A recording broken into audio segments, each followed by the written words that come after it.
Hey guys, you're watching The Wire. I'm Courtney, and I'm down here at the Oneonta Theatre interviewing the band Lullwater. You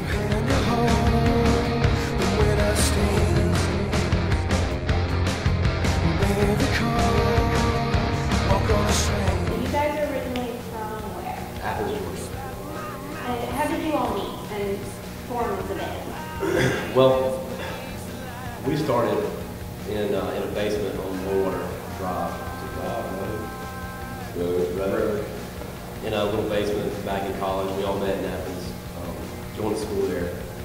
And we just started playing music, and Brett was hosting a live open mic at this bar that was just, it was horrible. It was in a basement, and it was just nasty, but it was so awesome. We loved that place. It was DT's in Athens. And I walked in, and a mutual friend of ours said, you know, hey, my buddy's playing guitar or whatever.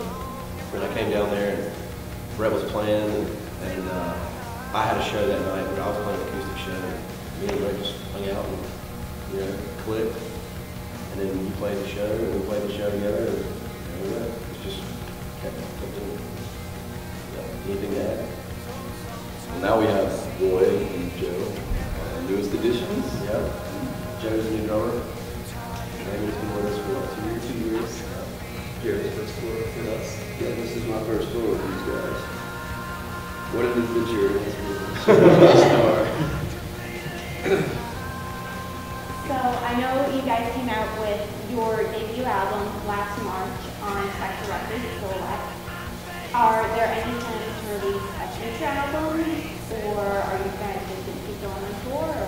We actually went to Seattle in December. We went for 24 days, and we worked with Jonathan Plum at London Bridge Studios. And that, to me, was mind-blowing to be able to be in the 90s, melodic hard rock capital of the scene. I think that record, when it comes out in June, it's going to come out in June, you can definitely hear that 90s influence sound that we've always wanted. We've always felt like that's what we sounded like, and it actually came to fruition on this next record. So yeah, it's going to be out in June, and 13 tracks. Should be exciting. I'm excited. We're going to continue to tour. We had this 6-7 months we're about to tour the record, and also we've been touring Silhouette pretty consistently since February of last year, and it's done well, and we're excited to get the new record out and let people hear the new music live, because we definitely like people saying that we're a better live band than the record, and I think every band likes to hear that, but we definitely think that our live show is a better representation of who we are than the records. Yeah, for sure. I know for me, if I see a band live, prior to hearing an album, and they blow me away, I know the studio's going to be great. So, pulling it off live is definitely a big one. Okay, and what else are you guys going to be doing to promote your upcoming album tour? Yeah, I guess. Yes. MySpace. Just kidding. I don't know. We have an awesome manager, Tim Geithman.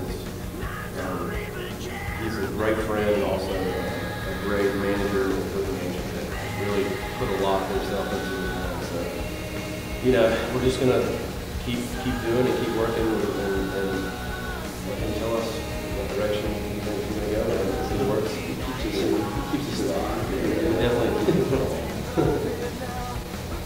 Okay, and before you mentioned about Seattle being the 90s rock capital, has 90s rock influenced your music a lot? Like, what different types of bands and artists? I'm definitely a 90s rock fan. Foo Fighters and Pearl Jam and Barnum. A lot of those bands. The Offspring. I remember that was my first CD that I actually did. Smashed that record. Oh, okay, love that. And I did. But yeah, 90s rock. I'm a big Foo Fighters fan, and I think that's where a lot of my friends. Yeah, Foo Fighters, Pumpkins, Pearl Jam, all the staples. definitely hear that influence in the new record especially. It's very much there. And the cool thing too is like, you know, Brett and Joe are big widespread band fans, big jam band scene and Umphrey's McGee, and I think that's what really kind of shapes our sound. We have that 90s rock sound, and then you have the jam band sensibility that comes in and kind of, you know, shapes it and kind of turns it around a little bit more.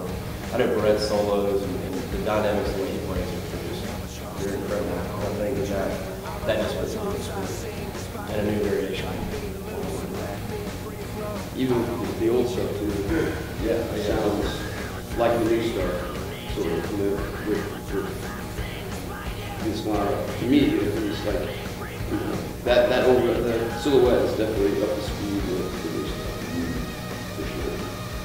And that's what we thought about Joe coming on board and being the new drummer. I mean, he brings a lot of energy and a lot of just different dynamics to the songs, the old record, and playing those songs live. I think now they have a different life into the music, and it's kind of like learning that song over again and learning that record over again, and it just feels really sweet.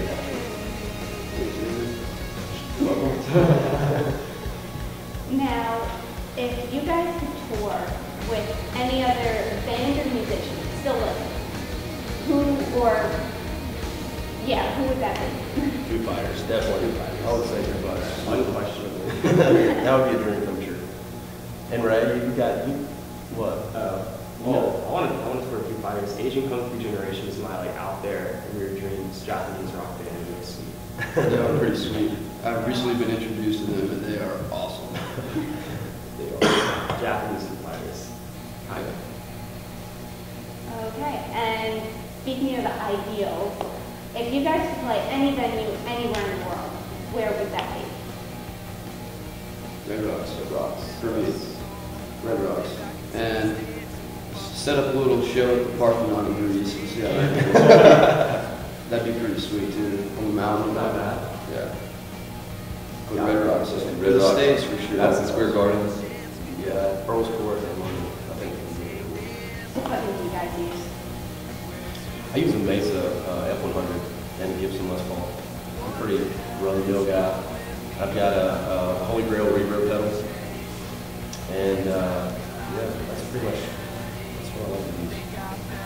And I use a Mesa Boogie F50 with a G&L Strat and a Fernandez Strat. The Fernandez was like a $100 guitar combo that I stole from my roommate. And I actually love it more than any of the nicer guitars I have. I don't really use any pedals except for a sustainer, and that's it. I play Premier Drums, some European brand. DW snares, DW pedals, and Zildjian K-Custom cymbals, which sound immaculate to me. Definitely, any young drummers, save your money and get some good stuff, because you'll end up breaking the cheap stuff, and these things will last, and they'll sound awesome forever. So. Bass, I've got an SVT Classic head, and it's awesome. It's what I've been after for years. And I used to use Ibanez basses, but then I got a really nice Fender on Craigslist for $200. We're pretty much, I think our sound is just straightforward. And that's what we like about It's raw. it's raw, it's rock sound. I mean, there's not a lot, we're not using computers, we're not doing crazy effects all the time. It's just Backing tracks. Yeah, it's just straightforward rock, and I think that's what helps our sound. Just the point across. Yeah, I think the point trying to make. Now, do all of you guys actually contribute to writing the actual music, or did it, one of you, a couple of you? Yeah, this next record, we all jumped in on the new record, and I think that's what really. I know Seattle brought us together in a way that, I was writing the older music and we were doing this and doing that, but we all collaborated on the new record. So I think that every song on that record, everyone put their own mark on that song, on each individual song. Everybody has a significant mark on those songs. And I think that, to me, is what's going to makes the new record more us. I feel like we found our sound in Seattle, not just because of where we were recording or who we were recording with. It's the fact that we all gave all of our influences here and there, critiques, and I think that's what the new sound is all about. It's not one particular songwriter, it's the collective of all of us writing the songs. Yeah, that's how it should be. Yeah, and there's some of it that's fun, you know. I mean, there's the style of music that I write is different than the style of music that Brett writes. And Ray jumped in and wrote a great song. New Design is the song that Ray wrote, and you can tell where, you know, Brett's coming from, where he's writing from, or where I'm writing from. But then we'll both put our own, you know, opinions you know, I don't know. I think it turned out great, and I think it really makes us a stronger band, and it makes us appreciate songwriting from each other. You know, I definitely appreciate and respect the songs that Brett and Ray both write. I think it's a great rock song. I think we all have a mutual respect for each other when it comes to songwriting, and that's what makes it work. The part about it is, like, even if, like, John writes a song, it'll come through the lineup, like, Brad will mess with it, and I'll mess with it, and he'll do his thing on it, and it's all come our own input in every song. I think also a big part of successful songwriting is once you get to that point, you know, opinions and egos aside, like you have to leave that at the door and actually, you know, make compromises. But in the end, you know, if it's a full effort, it's going to be exactly what you want it to. So, you know, leave the egos at the door, and it's easy. You know. I think you have to, especially being in a band and touring. When you tour, you know, however long you tour, you're in a confined area for 24 hours a day with other people. You know, I mean, there's a lot of testosterone in a band, or, you know, driving 8 hours, and, you know, there's going to be egos and there's going to be flare-ups, and everyone's getting aggravated with each other. But for the most part, we're pretty respectful of each other. You know, I think that's what, you know, keeps everything rolling as smooth as it does, because we're all friends. We're not just, you know, 4 different egos in a band. You got to nip it in the bud real quick. Yeah, I mean, you have that. We all have a common goal. We all love making music. We love touring, recording music, and playing music live. And I think that's what, you know, at the end of the day, it comes down to you appreciate and respect the other person, and the creative side, putting this influence there, that there. You know, it works for us. I like it that way. Okay, and do you guys have any funny or memorable stories from either touring or recording? Oh man, It's a lot. no. I don't remember a lot of this. Memorable?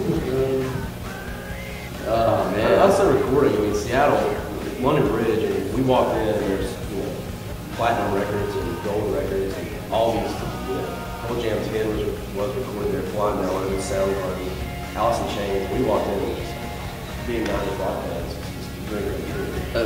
Good story.